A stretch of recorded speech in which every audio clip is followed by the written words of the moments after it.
Fans quickly noticed the actions of Manchester United's Joshua Zirkzee after he stormed down the tunnel in frustration, following a harsh substitution just 32 minutes into the game against Newcastle. The Red Devils were eager to end what had been a tumultuous 2024 with a much-needed victory at Old Trafford, but things went terribly wrong from the start. Within just 20 minutes, they found themselves trailing 2-0 as both Alexander Isak and Joelinton scored for the visitors, putting Manchester United in a difficult position. From the outset, the Magpies dominated the match, leaving United completely outplayed and struggling to respond. After enduring 30 minutes of relentless pressure and being thoroughly outclassed, manager Ruben Amorim decided to make an early tactical change in an effort to salvage the situation. Kobbie Mainoo was swiftly called to action, donning his kit and warming up on the sideline as the announcer revealed that he would be replacing Zirkzee, who had been positioned on the left side of the attack.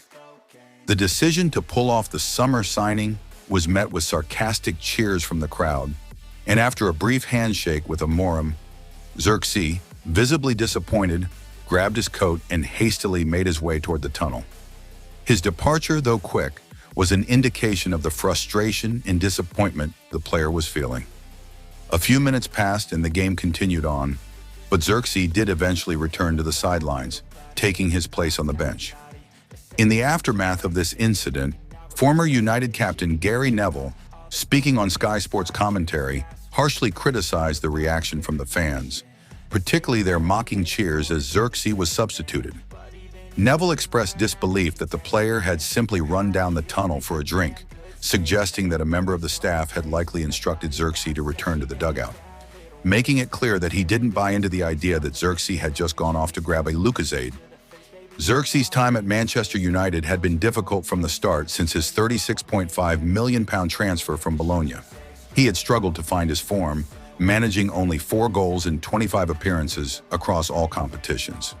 As a result, United supporters, who had initially hoped for more from the Dutch forward, quickly lost patience with him.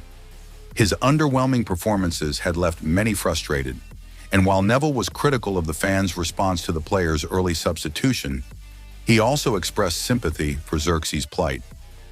"I actually feel sorry for Joshua Zirkzee," Neville remarked on Sky Sports. "I know he's earning a lot of money, but at the end of the day, he's a human being. To be essentially cheered off by his own fans like that is a brutal experience. I haven't seen that too often in the 43 years that I've been coming to this stadium."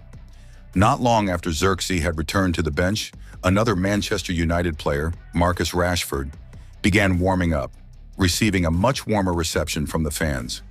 Rashford, who had been omitted from the matchday squad for the previous 4 fixtures, was brought back into the fold by Amorim as part of the tactical reshuffle. His reintroduction to the match was greeted with applause, a stark contrast to the treatment Zirkzee had received just moments earlier, underscoring the polarized feelings among the United supporters. I see her rolling up, Uber black Cadillac, high heel.